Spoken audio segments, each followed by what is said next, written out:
जुनूनी इश्क पार्ट 45। शहनाई की मधुर धुनें गूंज रही थी। फूलों की महक और अग्निकुंड की लौ का तेज माहौल को और पवित्र बना रहा था। चारों ओर रिश्तेदारों की हंसी, मंत्रों की आवाजें और ढोलक की थाप इस रात को यादगार बना रही थी। मंडप के बीचों बीच पवित्र अग्नि के सामने दोनों दूल्हे अपनी अपनी दुल्हनों के साथ बैठे थे। एक और विराट अपनी रितिका एक और विराट अपनी रितिका के साथ था। विराट के चेहरे पर शाही गंभीरता थी। उसकी लाल आंखें हल्की चमक रही थी, लेकिन वो खुद को पूरी तरह इंसानी रस्मों में ढाल चुका था। रितिका उसके बगल में बैठी थी। उसका हाथ विराट की मजबूत हथेलियों में थमा हुआ था। दूसरी ओर आरव अपनी मणिका के संग बैठा था।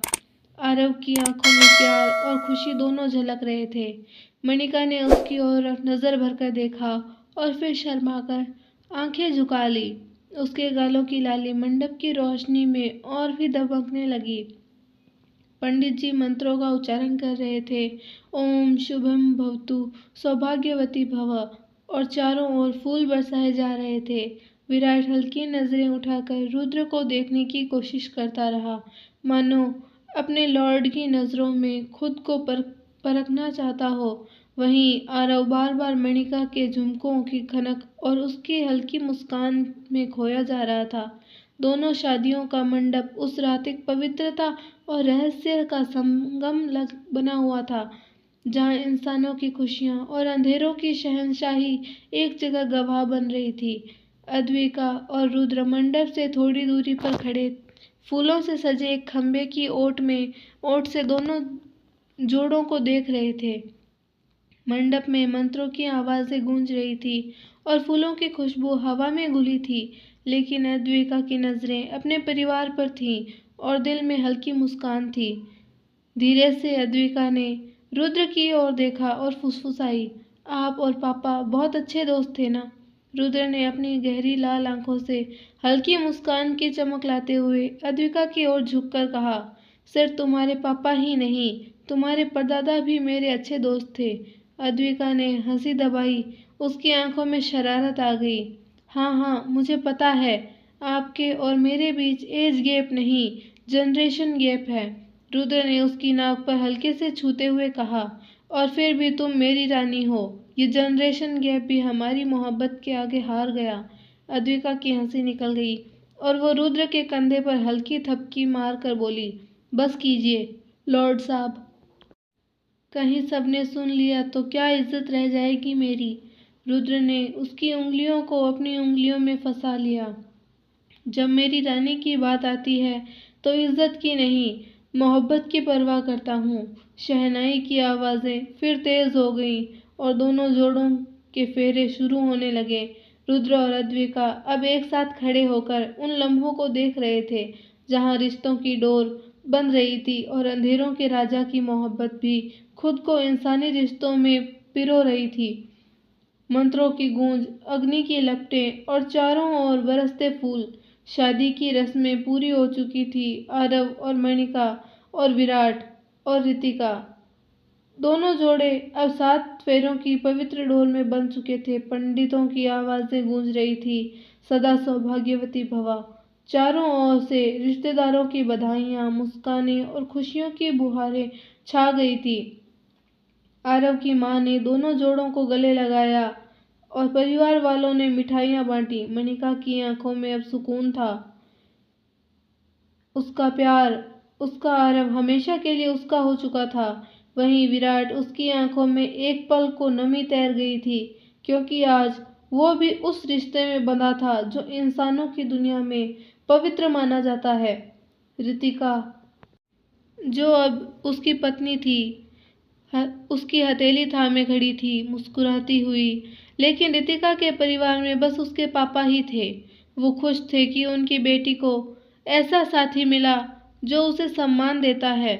उन्हें ये नहीं पता था कि विराट कोई साधारण इंसान नहीं है, वो एक वैम्पायर है। वो रातों का शहंशाह, जिसकी रगों में इंसानी नहीं, अंधेरों की ताकत दौड़ती है। रुद्र दूर खड़ा ये सब देख रहा था। उसकी आंखों में संतोष था, जैसे उसने अपने वफादार विराट को वो सुकून दिला दिया हो जो वो बरसों से चाहता था। अद्विका ने उसकी बाह को हल्के से दबाया और मुस्कुराकर कहा, देखा, आपकी रियासत के 2 राजकुमार अब इंसानी रिश्तों में भी बंध गए। रुद्र ने उसकी ओर देखकर धीरे से कहा, और ये रिश्ते अब हमारी रियासत को और मजबूत करेंगे, इंसानी दुनिया में भी और अंधेरों की रियासत में भी। अगली सुबह हवाओं में ताजगी थी, फूलों की खुशबू अब भी हवेली में बसी हुई थी। आंगन में चारों ओर हल्की धूप फैल रही थी और एक खूबसूरत सी शांति पसरी थी। अद्विका अपनी मम्मी दिव्या जी के पास बैठी थी। दिव्या जी ने हाथ में चाय का प्याला थामा हुआ था और स्नेह भरी नजरों से अपनी बेटी को देख रही थी। साथ में रितिका और मणिका भी बैठी थी। अद्विका और रितिका तो चाय की चुस्कियां ले रही थी, पर मणिका का प्याला अब भी वैसे का वैसा ही पड़ा था। अद्विका ने हंसते हुए कहा, अरे मणिका, क्या हुआ? कल तक तो तुम इतनी भागदौड़ में लगी थी और आज चाय तक नहीं पी रही। दिव्या जी भी प्यार से बोली, हाँ बिटिया, शादी की थकान है क्या? चाय पी ले, मन हल्का लगेगा। मणिका ने हल्की मुस्कान दी, पर उसकी आंखों में एक झलक वही थी जो वो छुपाना चाहती थी। उसने सिर हिलाते हुए कहा, नहीं मम्मी, बस ऐसे ही, मन नहीं कर रहा। अद्विका ने उसे गौर से देखा। वो जानती थी कि मणिका की ये अनदेखी यूं ही नहीं थी। चाय का वो प्याला उसके लिए वैसे ही था जैसे इंसानी खून से भरी किसी कटोरी को ठुकराना, क्योंकि मणिका अब पूरी तरह वैम्पायर थी। उसे इंसानी खान पान की कोई ज़रूरत नहीं थी। रितिका ने माहौल को हल्का करने के लिए कहा, अरे छोड़ो ना, हो सकता है भाभी साहिबा आज सिर्फ आरव की नज़रों से ही नशा करना चाहती हो। सबकी हंसी छूट गई। मणिका ने शर्मा कर सिर झुका लिया और अद्विका ने उसे हल्की सी कोहनी मारी। सच बता, अब चाय की जगह तेरा दिल किसी और चीज़ का स्वाद चाहता है ना? मणिका बस मुस्कुरा कर रह गई और हवाओं में उसकी वही रहस्यमयी खुशबू घुल गई जो अब उसकी नई जिंदगी का हिस्सा थी। आंगन की एक ओर रुद्र और विराट आपस में गहरी बातें कर रहे थे। उनकी आवाज़ धीमी थी, लेकिन आंखों की गंभीरता बता रही थी कि चर्चा कोई मामूली नहीं थी। सुरक्षा की बातें, आने वाले खतरे और अपनी रियासत की रणनीतियाँ, यही उनकी चर्चा का हिस्सा थी। बात करते करते रुद्र अनजाने में धूप में आ खड़ा हुआ। सूरज की तेज किरणें उसके सफ़ेद चेहरे पर पड़ने लगी, मगर वो अपनी जगह से टस से मस न हुआ।